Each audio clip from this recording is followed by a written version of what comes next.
Hello everyone. Few days ago, an audience member suggested that I could give ranking to alternate investment platforms based on my 12-month experience. It felt like a great suggestion because during my initial days of investment journey, I also used to look out for similar recommendations or ranking based on people's real experience.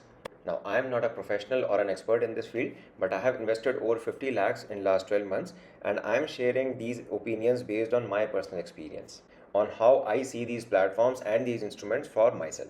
So use this information wisely and accordingly. Now, I have tried to rank these platforms and instruments based on these 6 parameters. These are by no means an exhaustive list of parameters that a regular investor should look at. These are just 6 most important parameters that I usually look at before investing. So this is a basic ranking of the instruments or the products that are available on these platforms. Bonds, SDIs, there are two kind of invoice discounting, secured, unsecured. Some platforms offer NCDs and then there is P2P lending. After 12 months of investing and managing money with these instruments, bonds and SDIs have come out as my favorites. Bonds usually have lower returns than SDIs, that is why they have a score of 4 out of 5. But SDIs are difficult to manage. The cash flow that you get every month is slightly difficult to manage in the longer run, and that is why a score of 2 out of 5 in the ease of managing the money, and that is why they rank on 2 on the overall table. Then comes the invoice discounting. Now, invoice discounting usually available is in short tenure from 30 days to 90 days or 120 days maximum. Now, this might not make a lot of sense in the longer run, but I feel that it is a great instrument to park money for short term. And that is why I prefer secured invoice discounting, not the unsecured one. Unsecured invoice discounting, in my opinion, does not make sense. It is very high risk, and the returns that you get, 13-14%, do not justify the kind of risk it involves, at least in my opinion. And then there are NCDs and P2P lending. Now, the interest rates offered in these are very high, they range from 15 to 25%. But after having spent almost 12 months, I would not recommend these products to beginners or even mid-term investors.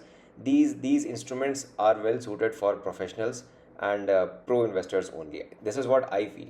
The risk involved in these instruments is very high. Professional investors are able to understand that and they allocate their assets accordingly.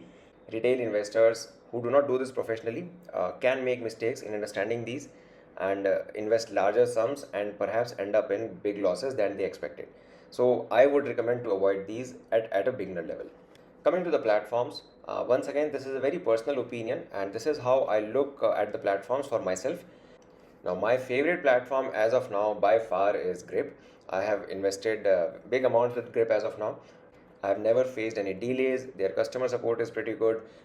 And overall, I think they offer a great balance in terms of returns, security, experience. It's not to say that they are the only ones providing this in the market. It's more on the lines that I started with them and started feeling comfortable with the platform, and hence I am just taking the journey forward with them. For invoice discounting, my favorite platform is AltGraph. Amplio is also doing a pretty good stuff and they have launched secured invoice discounting as well. But because I have used AltGraph much more than I have used Amplio and the issues that I have faced have also been minimal, I think when I'm looking to invest for short term with good returns and decent security as well, I'll choose AltGraph any day. And then there are other platforms as well. I have explored them, gone through their offerings in detail, but I have not invested directly with them. If I had to rank them, this is how I would do it. The top 2 ranks go to platforms that offer bonds. Among these, I have ranked Aspero, Bid, and Stable at number 1 because these are linked with very big financial groups now. For example, Aspero is linked with UB, Bid is linked with Incred, and they are very big financial groups now. And I have invested with stable money FDs directly, not in their bonds. And because my experience was pretty good, I have kept them at first ranking. Then there are platforms like Edgebits, Strata, Propshare that started as fractional real estate. Now they have converted to SM-REITs. This asset class is also regulated and offers good security and a great alternative to real estate investments. The minimum investment amount in these platforms is usually from 10 lakhs to 30 lakhs, and that is why I have kept it lower than the bonds. But in terms of security and the role played by regulatory authorities like SEBI, I think they are at par with bonds. And then there is P2P lending. The risk reward ratio it offers is not great, and I would like to stay away from it as of now. So that's it for this video. I hope you found it useful. If you have any questions around my financial journey, or any other platforms that you would like to explore, feel free to post it in the comments and I would love to read and respond to it.